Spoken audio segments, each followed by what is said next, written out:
Now then guys, Quinn's Dude here. Today's album is an absolute monster. This thing is the biggest selling rock album of the 21st century. 32 million copies worldwide. So, let's get into it.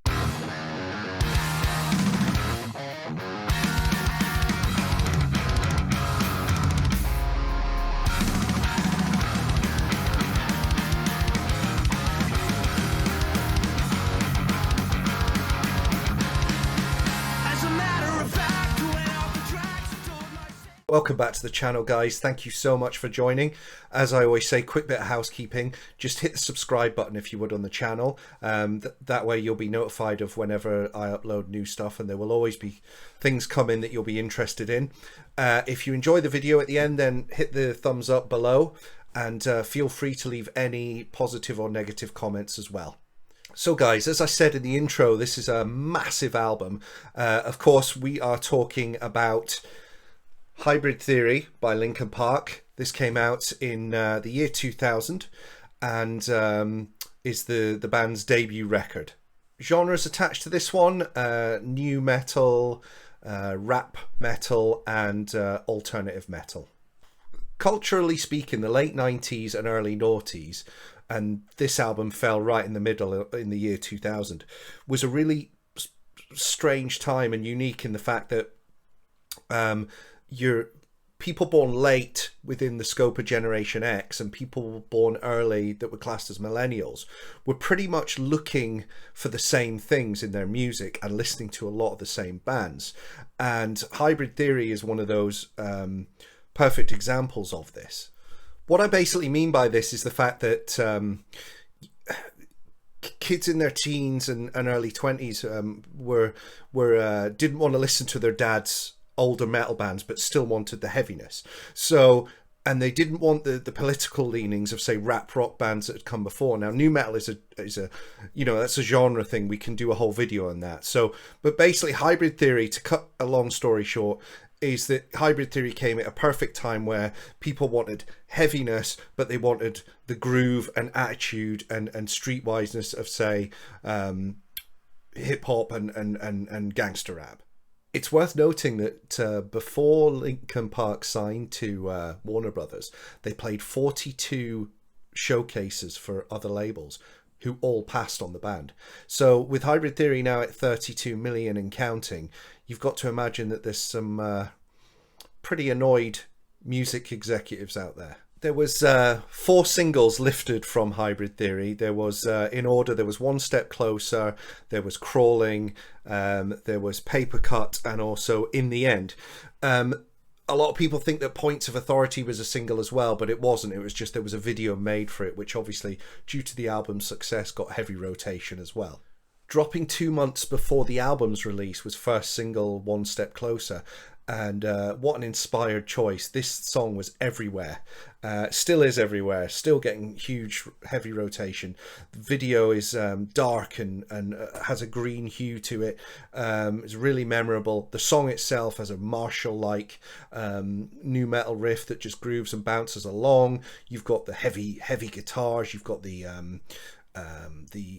turntables adding substance to the song.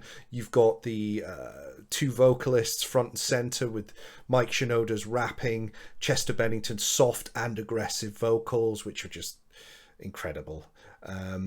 Yeah, this song was just a real good way to introduce the world to Linkin Park. Also, I feel like One Step Closer was like a version of Killing in the Name, but for people who maybe weren't interested in Rage Against the Machine's message and political leanings. So it was perfect for the kind of generations at the time that were wanting to look more inward and be a bit more introspective. So it's got that refrain at the end that, you know, everyone wants to scream at someone in their life, you know, shut up when I'm talking to you. It's similar as, you know, F you, I won't do what you tell me.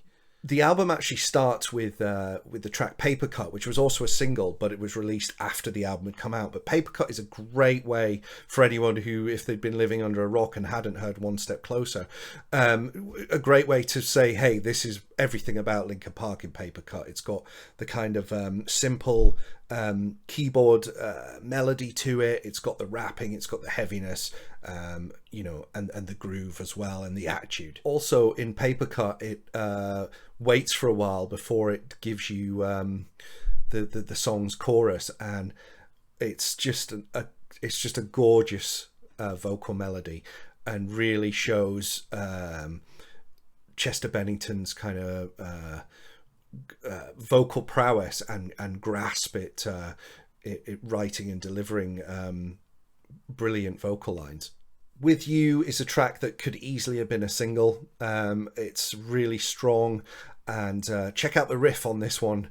The majority of the song is based on sounds like the best riff that Limp Bizkit, that Wes Borland from Limp Bizkit never used. Of course, we have Crawling as well. Now, Crawling is just a great track. It's, I guess, sort of more of it's a ballady type track. Again, the lyrics are just perfect for the you know, the generation at the time.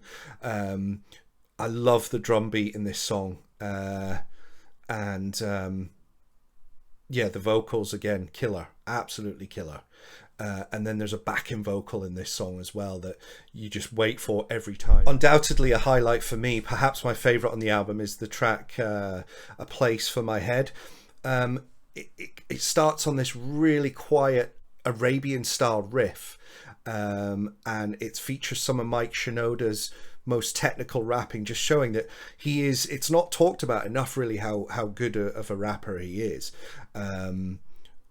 And there's also these like ethereal delay covered vocals by Bennington as well that really just add to the track. The whole atmosphere on this track is definitely one of their more atmospheric tracks, I would say. Of course, we have to talk about In the End, the biggest song off the album. The video made huge waves because of its use of cutting edge CGI at the time.